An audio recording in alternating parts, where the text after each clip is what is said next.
Okay guys, it's night time for the Moore Army Q&A. This is the first Q&A I've actually done in a very long time. Normally in previous Q&A, I normally have Brooke and Lewis beside me, but unfortunately they're not here at the minute, so I'm doing this on my own. I asked you over the last couple of days, guys, to send in some of your some of your questions, on the Facebook fan page, Moore Army, and also on my personal Instagram page, which a lot of you have done. So I've picked out a few to answer today on this short Q&A video. So I'm going to start off with Instagram, so let's get into it right now. Okay, this first one comes from Fullerton Thomas, and he wants to know, where were you on 9/11? Oh my God. I think I've explained that before on the vlog many a time before. Where was I on 9/11? Well, when it actually happened in New York City, when the attacks happened on the World Trade Center, I was actually asleep. So it wasn't, you're probably thinking, but it was afternoon time in our time, because I was actually working night shift the night before in a care home here in Bangor, all those years ago, 24 years ago, actually it'll be this September. And my routine at the time when I used to do night shifts, I used to do 3 or 4 nights in a row. So I'd normally go home and get some sleep, then get up the next day, get a shower, put on the television, see what's going on in the world. And at the time I drove a motorbike, so I actually used to go on that and then go to my job at night time.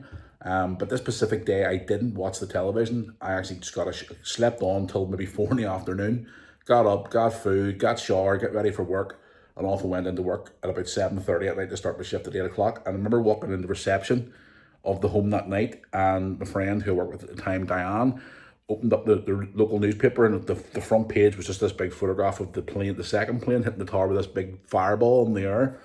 And my reaction was, oh my God, but is that a new action film coming out? And she said, did you not hear what happened in New York today? And I was like, no. And that's when I found out about it. So that's where I was on 9/11. Once I got all my jobs and all done that night and everything was quiet, and we got all the residents to bed and everything, all the work, all the chores were done around the home and everything was quiet time, I spent most of that night watching the news in my own free time, especially on my 1 hour break that I got every day. I sat and watched the news to see what was going on around the world and what had actually happened that day. So that's exactly what happened to me on 9/11. Now, I've done a lot of research over the years about 9/11 in relation to that day. I obviously have my views on it and my theories on it. But again, that's where I was on the day of 9/11. I was actually sleeping when it happened. And I couldn't believe that it's been that long since it happened, 24 years ago. And I remember that day like it was yesterday. And there's a guy who I know who used to live nearby us, who used to work for IBM Computers. And he was actually due to be in the South Tower that morning for a meeting. And he actually ended up catching flu when he was over there. And he ended up in his hotel room, loaded with the flu. And he never actually went to the meeting that day. And if he had went to the meeting that day, he had no longer been with us. So that was a bit of a luck for him as well. I always remember that guy. Back all the way back then in 2001. So to answer your question, that's where I was on 9/11. Right, okay, I have one here from, is it Dylan Dyer 4 on Instagram, saying, what are the ducks' names? Now, when I say the ducks' names, what that actually means is, if you watched my vlogs recently, guys, I've been going to the park every Thursday and feeding the ducks and obviously building a bit of a relationship with them every single week. You saw in the vlog last week, before we went out and celebrated Lewis's birthday, we were down there and Lewis was fascinated how close and how well they've got to know me over the last lot of weeks, me being down there feeding them regularly, a few days a week, especially on a Thursday, and how friendly they became, and obviously the ones who have recognised me and know who I am. I said before in the vlog, we called one of them Edward, but a couple of people have actually contacted us and said apparently that duck was a girl duck. I don't know why it's true or not, I haven't got a clue. There's one particular one I was cracking a joke with last week. I called him the follower, because every time he sees me, Lewis even seen it himself last week, he goes through alley and he screams and shouts, and then when he comes over to see me, when I feed him and I try and walk away, he follows me everywhere I go. And how I know it's him every week, because he's a unique mark on one of his feet and a unique mark on his back as well, so that's how I know it's him. But Lewis couldn't get over the fact when he saw me last week, he was so excited, and he came over to get fed, and he was obviously being deaf friendly and stuff. So, but to name the rest of them, that's pretty much it. But we call that our one Edward. But again, we've had people contact us saying apparently it's a girl duck. Whether it's true or not, I don't know. If it is a girl duck, it's Edward anyway, regardless.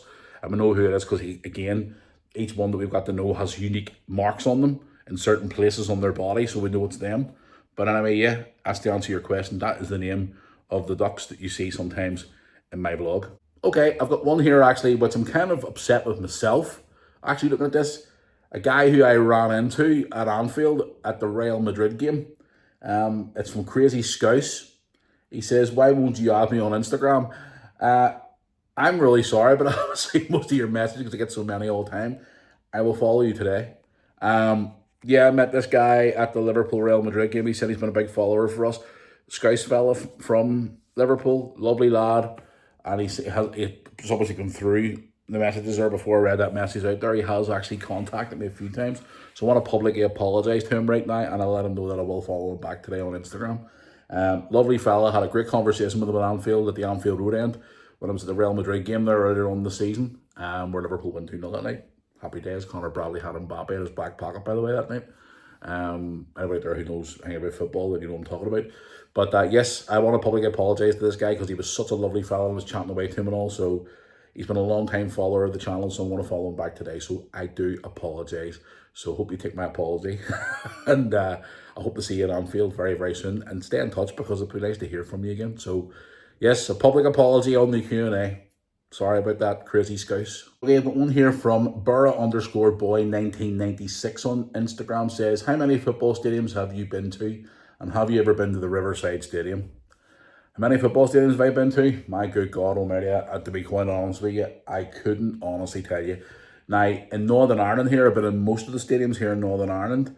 I think I've been to most of them, actually. I think I've probably been to most of them up here in the north, yeah. In relation to England, God, let me think. I've been in Anfield, I've been in Goodison Park, Tranmere Rovers ground, I've been to, let me think, Wembley Stadium. Gee whiz, I've been to, oh my God, I've been to so bloody many. I've been to Preston's ground, Birmingham City's ground. I've been to that many, I've lost count. I've showed a few of them in the vlog over the years. Been to Fleetwoods, Blackpools.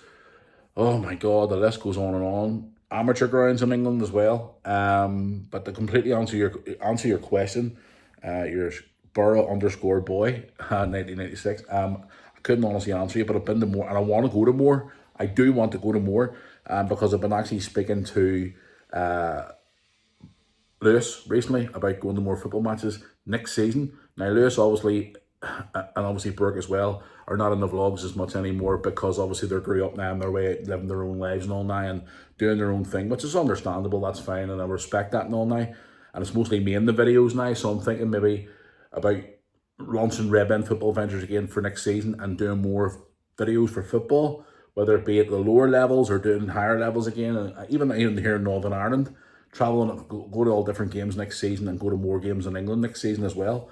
Whether it be Fleetwood Town, who me and Lewis became very friendly with at that club, go to more Blackpool games, go to more amateur games, it's just, there's so many stadiums I'd love to visit. And the best, I've been to the Nou Camp Stadium as well. It's another one that's just popped into my head, which I showed you on the vlog a couple of years ago, an old footage from back in 2011. I've been to that many stadiums, I've lost count. Windsor Park, I've been to loads of different stadiums all everywhere. So to answer your question, obviously to wrap up the question being answered for you, I want to go to more stadiums. There's more stadiums I'd love to go and see. There's one stadium on my bucket list I want to go to, which is the San Siro Stadium in Italy. I want to go there eventually one day, fingers crossed. So yes, you might see me at the San Siro because I know a guy who's an Inter Milan supporter and a guy who's an AC Milan supporter, and both of them have said to me about maybe going to one of their games, respectfully, or maybe even go to Milan Derby one day, which would be an unbelievable experience. So yeah, there's more games I want to go to and more stadiums I want to see. So thank you for your question.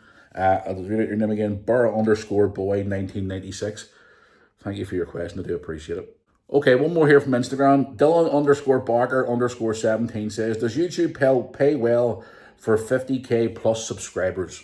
Well, to answer your question, to be quite honest with you, it does okay. It depends on, obviously, on your views, and how many times people watch your video. It depends on how long they watch your video for, if they share your video. It's just a whole thing. When you first start on YouTube, obviously, when you first get to that threshold where you start earning money through, when you get to over 1,000 subscribers, the money isn't overly great. But as time goes by and, you know, you sort of work your way up that sort of advertising pyramid, as I like to call it, as time goes on, you do okay. There's months that I do crap on YouTube, and it's not all about the money, to be quite honest with you. This has obviously just been a hobby of mine.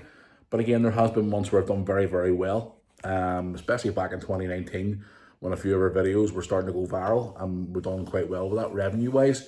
It actually turned into other things for us as well, like being in television adverts, being on TV, you know, being part of the Liverpool television advert, being on Sky Sports, being on all these different channels around the world. So yeah, it has benefits from it. Would I like to have another 50,000 subscribers? I did say that on the 9th anniversary video. I would like to get to 100,000 subscribers by this time next year. Hence why I've done some serious, real consideration of changing the channel to make it better, try and get more people to watch the channel. So yes, it does okay. Months it's not great. There's other months it's good.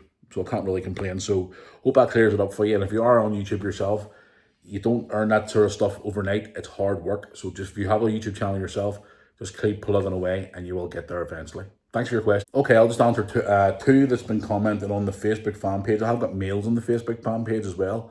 So moving over to Facebook. Samuel Greer says, what's been your top 10 favourite moments on YouTube? Gee whiz. That's going to be a long one to answer. I wouldn't even have, I would have more than 10. But some of the top moments has been obviously the video going viral back in 2019, where it completely changed our lives.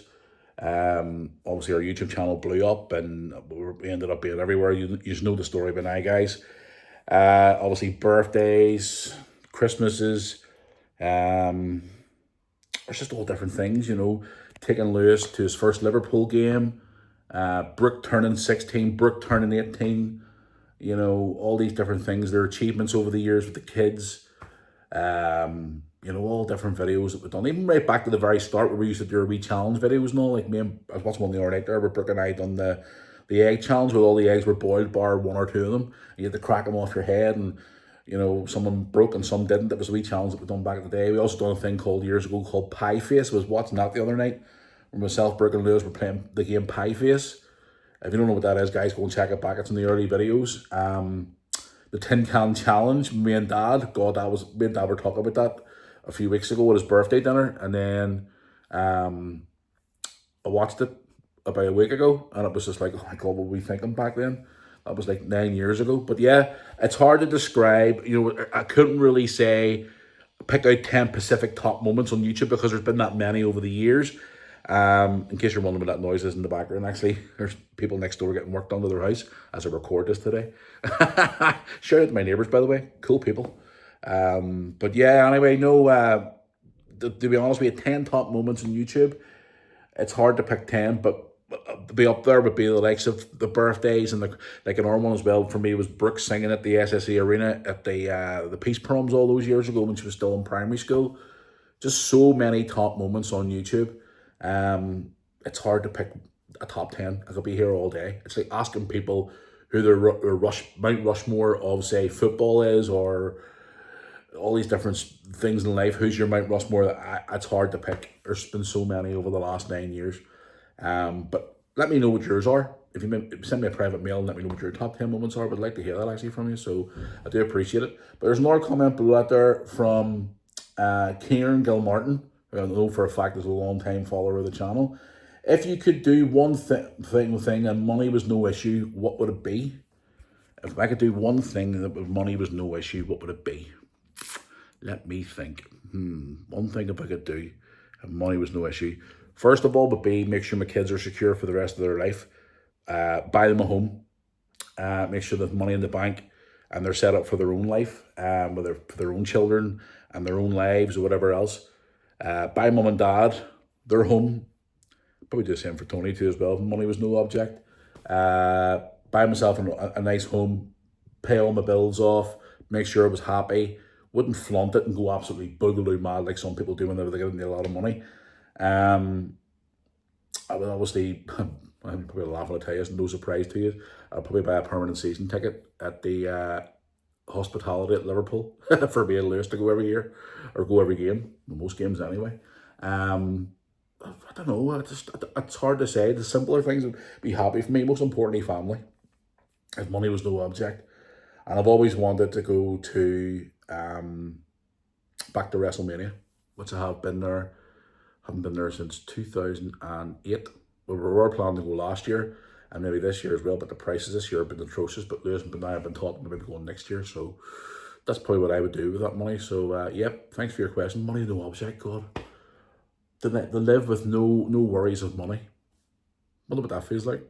Robert on Facebook has sent me a private mail saying, "Hey Matthew, What is your plans for the summer holiday this year? Are you and Lewis heading to London this year for AEW wrestling like you did the last 2 summers? Would love to know what you're up to this summer. Keep up the good work, and I hope you get this right in time for the Q&A. Well, the plan is to maybe go away for the summer. For AEW in London again. We don't know yet. We've spoke about what we want to do. Lewis wants to go away in August to France to go to WWE again in Paris. So we've been sort of talking about that and looking at flights and looking at hotels and doing different things like that there. But knowing me and Lewis, and obviously Brooke will not be on holiday because she's away doing her own thing now. Brooke's now out doing her own thing now with Paul and friends, and she's out living her life now. So, she doesn't go on as much trips with us anymore. And, but again, Lewis and I have been talking about maybe doing something this year. So we'll see how it goes from there. But at the minute, we're sort of iffy what we're going to do this summer. I was actually talking to a friend of mine yesterday who I met for a coffee, and I was telling him I actually miss sorry, not a friend met for a coffee, a friend who I ran into yesterday, at the shopping centre. They were saying to me, what are you doing for the summer and stuff like that? And I said, I just miss the summers where me and Brooke and Lewis used to just jump on a boat or jump on a plane and go somewhere and find me different places to go, and I miss those days. I've been posting some stuff on my Instagram recently as well about old photographs of the kids and all when they were smaller, and I just miss those days when they were tiny. You know what I mean? And just looking back at some of the old videos as well over the years, and it's just like, oh my God, like, Jesus, where's the time gone to? It's just flew by so quickly. So it has. The years have just went by so quickly. But at the moment, the summer plans aren't 100%, but we'll wait and see what happens. But thanks for your question. I do appreciate it. But anyway, guys, that is going to bring us to the end of the Q&A. Thank you for watching. Hope you enjoyed it. Any other questions that you've sent to me, I will reply to you personally. I'll try and get through as many as I can. Thank you for all your questions over the last couple of days. I will spend some time probably later on this evening sitting down and replying to a lot of ones who I haven't answered. So bear with me. I will get back to you. If I don't, I apologise because there is quite a few there. So thank you for all your questions and all your support. I do appreciate it. And if you enjoyed this video, please drop a like on it. Also hit subscribe below. I would appreciate it as well. And I'll be doing this. I might do a Q&A more regularly now, guys, because at the end of the day, I want to communicate more with you guys, and I want to try and get more people to interact with the channel as much as possible, because I felt recently and personally over the last year or two, the channel hasn't been doing as much good content as normal. And I think now it's about time that I start putting out more different things. Hence why a Q&A. Maybe do a Q&A maybe once a month, maybe. What do you guys think? If you want to see it, let me know. Ask me anything, but I'll try and get through as many as I can every time. So until the next video, guys, stay tuned for another fun-filled adventure here on the Moore Army YouTube channel. Thanks for all your questions, guys. Do appreciate it. Thanks for watching.